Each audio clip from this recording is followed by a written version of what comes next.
Good afternoon. This is Pastor Dominique from Evander Revival Center. Welcome to this live broadcast. If you're watching live or at a later stage, thank you so much for taking the time to listen to this message, which I believe is going to be very helpful to every one of us as we fast and pray for the new year. Now, we are busy with the 21-day fast at our church, and we are seeking the Lord for the new year 2026. And I believe as we fast and pray for the new year, we're going to see the hand of God like we've never seen it before. In fact, I believe that this is an Ephesians chapter 3 verse 20 year for you. Ephesians chapter 3 verse 20 says that God can do exceedingly abundantly more than what we could ever ask, think, or imagine. And I want to believe that God is going to do more in your life as you seek Him right at the beginning of the year and engage in fasting and praying. I'm so encouraged and I'm so blessed to see how many of you are committed and devoted to fasting and praying with me for the new year. Thank you so much for your commitment and devotion. Now today I want to come live and do this broadcast because there's something I want to address around fasting and praying. And it's a question that I get a lot. And it's very relevant to all of us as we seek the Lord with fasting and praying. And the question I get a lot, what do I do if I broke my fast too early? In other words, what do I do if I did not go through with the commitment that I made to fast for a certain period of time or to fast a certain way? What do I do if I broke that commitment, if I broke my fast too early? Now, the short answer is, get back into it. Just keep going. You know, the enemy knows that if he can discourage you, he can rob you of your blessing. In Galatians chapter 6 verse 9, Paul writes, "Do not get tired of doing good, for at the right time you will reap if you do not faint." In other words, if you just decide not to give up, you will get to your blessing. You will experience your breakthrough. But the enemy knows if he can discourage you, if he can make you tired, if he can make you weary, then you give up and you miss out on your blessing. That's why you've got to have an attitude of, I will not stop. I will keep going. Now, I want to share with you my own personal experience. I remember many years ago, from 2009, our church started embarking on 21-day fasts every January. I remember back then when our senior pastor would announce that it's a time of fasting and praying. It wasn't my favorite time of the year. I will admit it to you. I always would try to embark on the fast and I would commit to the best of my ability to try and persevere for 21 days. And many times I would fall short. I would break my fast. Not only in the 21 days in January, many other fasts, I would try to fast. And a lot of times, I would break my fast prematurely. Every time I would break my fast, it would have either been in a moment of weakness or under pressure. I would give in and I'd consume food. And then what would happen is I would feel so guilty for breaking my fast. And I'd feel like a failure as a Christian. And I would also feel like I've disappointed God. But what I didn't know then and what I know now is I did not disappoint God. God was not angry or upset with me. And God was not making me feel guilty just because I didn't go through with my fast. The Bible says in Romans chapter 8 verse 1, there is no condemnation for those who are in Christ Jesus. If you are in Christ, there's no condemnation. God is not in the business of making His children feel guilty. But however, I do want to remind you, and this is something that I had to realize, that if you make a commitment and a vow to God, according to Ecclesiastes chapter 5 verse 4 to 5, we should not delay in fulfilling it. In fact, the writer of Ecclesiastes chapter 5 verse 5 says, it's better then not to make a vow than to make one and not fulfill it. So when I would break my fast, I had to start realizing the importance of going before God, repenting and apologizing, and then getting back on with it. So if you make a vow to God, if you make a commitment to God and you broke your fast, go before the Lord and repent, apologize, and then get on with it. But realize God is not angry, God is not upset, and God is not disappointed. I have got a personal conviction. Whenever I go on a fast, I do not commit to the Lord how long or how I'm going to fast. I ask the Lord to give me grace to fast for 21 days. I ask the Lord to empower me of His Holy Spirit. But I am very, very careful to make a promise unto God. In fact, I don't make promises unto God because I know I'm human, and I know in a moment of weakness or under pressure, as I've said, I can give in and I can cave into that moment and break my promise. But with that being said, there were many times I did not go through with my fast. Then I would make a conclusion that maybe fasting is not for me, which is not true. God in His Word would have never given us an instruction if we are not physically able to do it. Jesus would have not had the expectation for us to do something if we could not do it. That would not be fair. So whatever God commands, whatever God expects through the scriptures, you and I have got the physical ability to do it. We might not always feel it, we might not always think it, but we are able.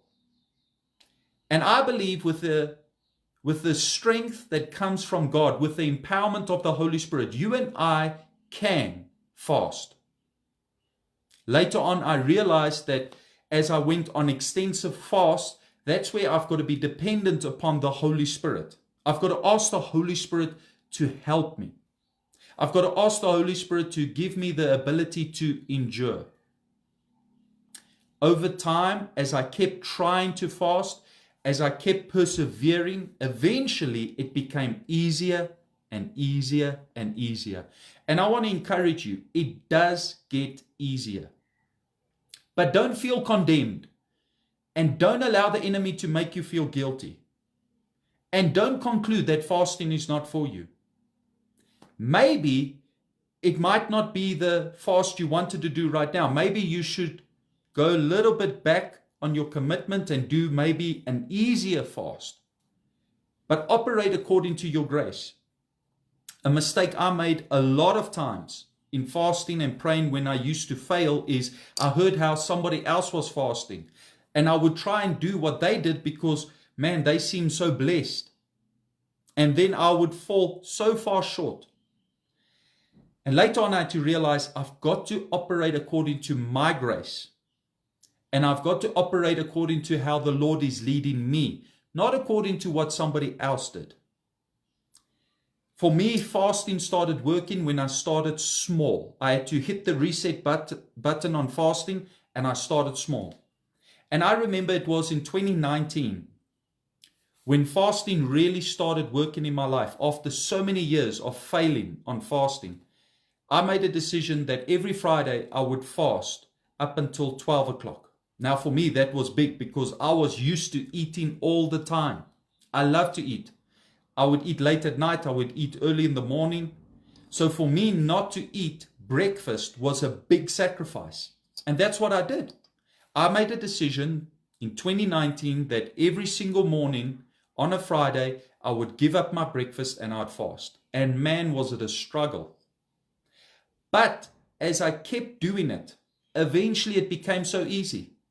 I wouldn't even think of it anymore. I'd spend time in prayer. I'd feel so blessed and break my fast after 12 o'clock or 1 o'clock. Then over time, I pushed on till 5. And eventually that became easy. And then eventually I did a full 24-hour fast. It wasn't until 2020 when I eventually first completed my first 21-day fast on fruit juices and liquids. But it was a time period of constantly trying, persevering, and not giving up that I eventually was able to get to a place where I could fast consistently and make a commitment to God and fulfill it. But I've got so much compassion for believers that are trying. And let me just say, well done on trying. I would rather try and fail than not try and not fail. The fact that you fail means that you've tried and you're doing something. And if you can just keep doing it, you're going to see the breakthrough. Now, there are two circumstances which I believe you should break a fast, especially if you've made a commitment. Now, I want to remind you, if you've made a commitment and a vow unto God, it's important not to break that vow or that commitment. If you do, repent. Go before the Lord, apologize, and get back on with it. But like I said, I don't make promises to God. It's my own conviction. I ask the Lord rather to help me as I endeavor to do something for Him. Okay? But two circumstances which I believe you should break your fast. And maybe that's why you've broken your fast, and that's why I want to share this. Number one, there is a health issue or there are health circumstances. Let me explain. Maybe you started fasting and you just couldn't function. You started throwing up.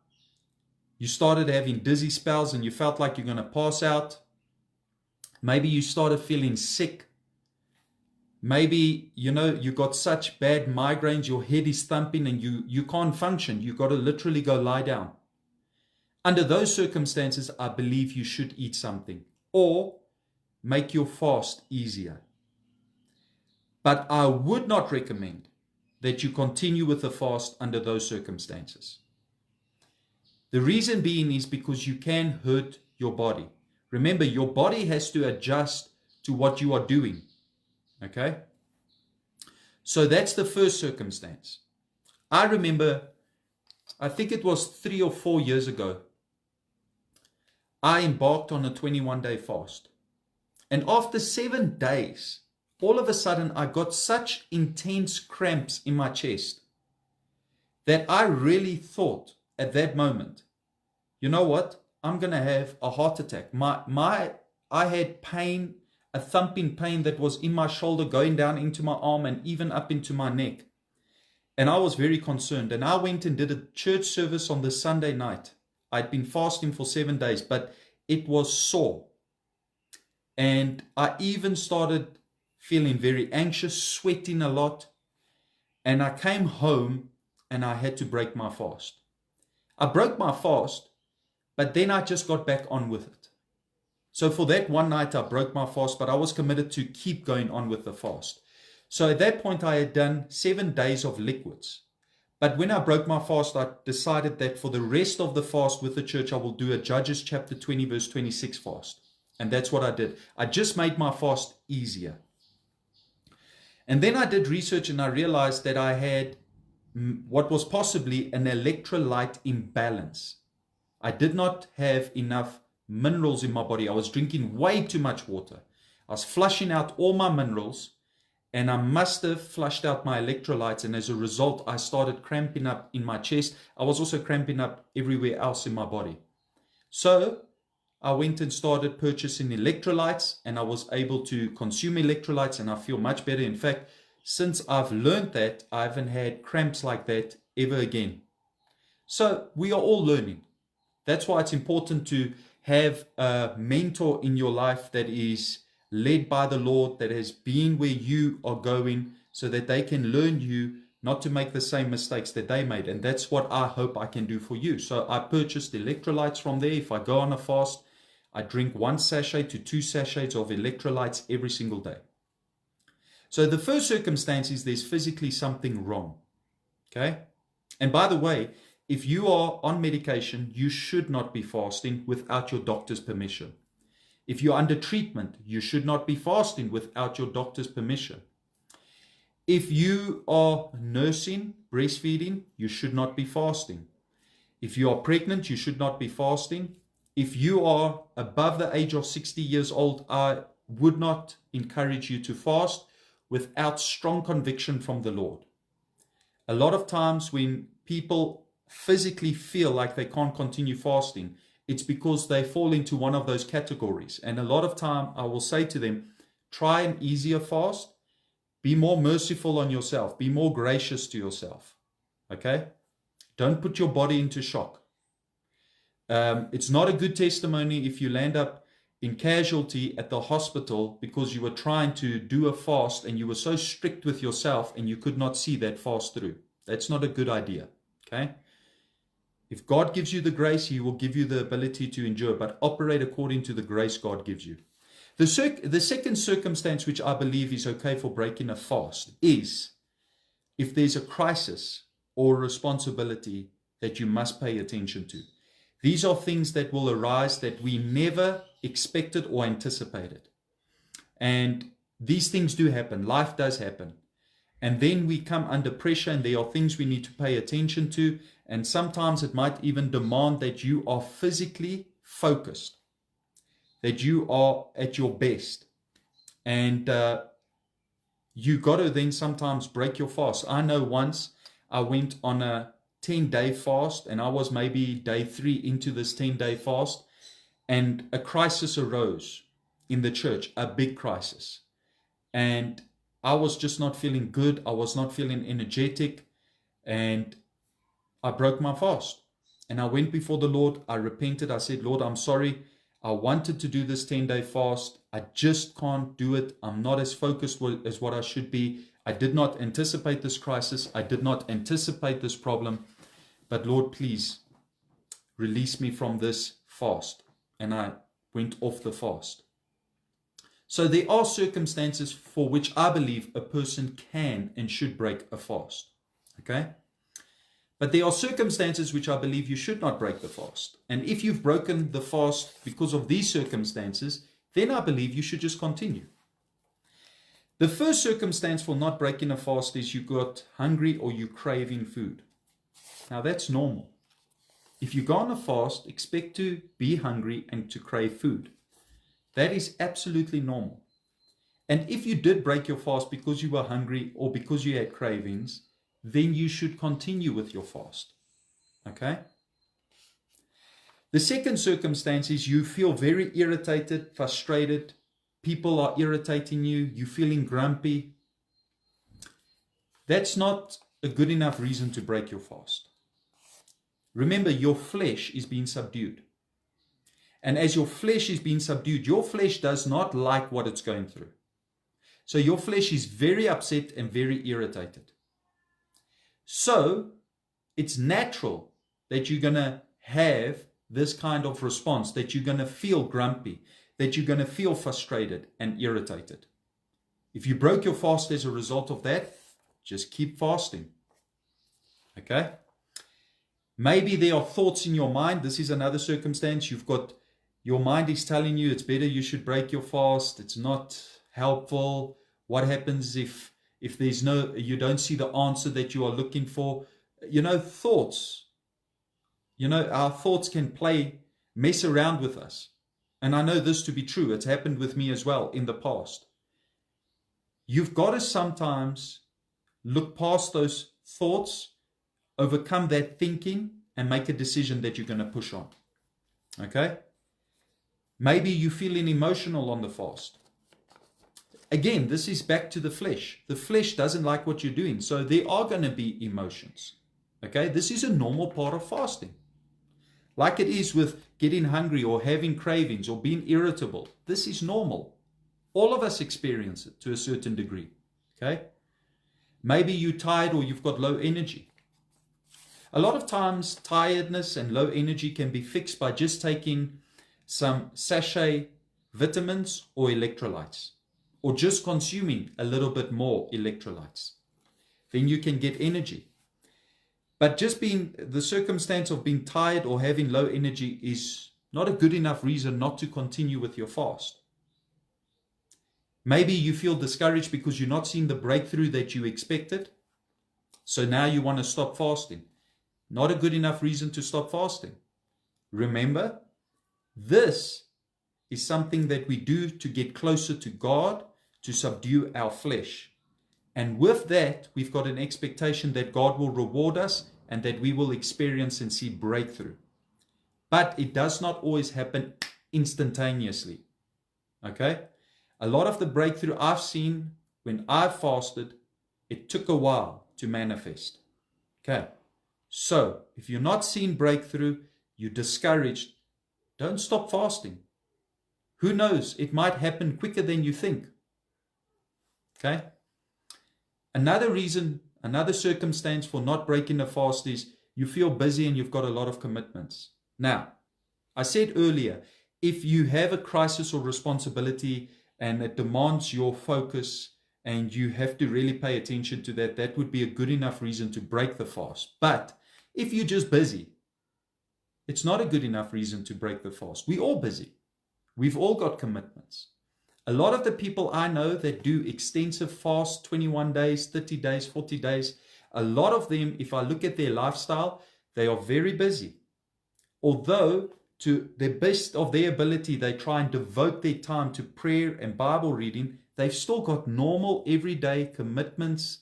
They've got everyday responsibilities and they pay attention to that, but they're still on the fast. In fact, it's been for me 3 weeks of busyness, preaching engagements, counseling, doing a lot of things in around the church. So if I had to only fast when I'm not busy, I might never fast. So busyness is also not a good enough excuse not to fast or not to continue with your fast. So these are circumstances which I believe should not stop you from continuing with your fast if you broke your fast. It's not good enough excuses. With all due respect, I do believe you should continue. Just because the fast didn't work out the way you wanted does not mean it does not work. Maybe you should just adjust. Maybe you should just say, okay, you know what? I'm going to be easier on myself. But if you broke your fast, I want to encourage you today. Get on with it.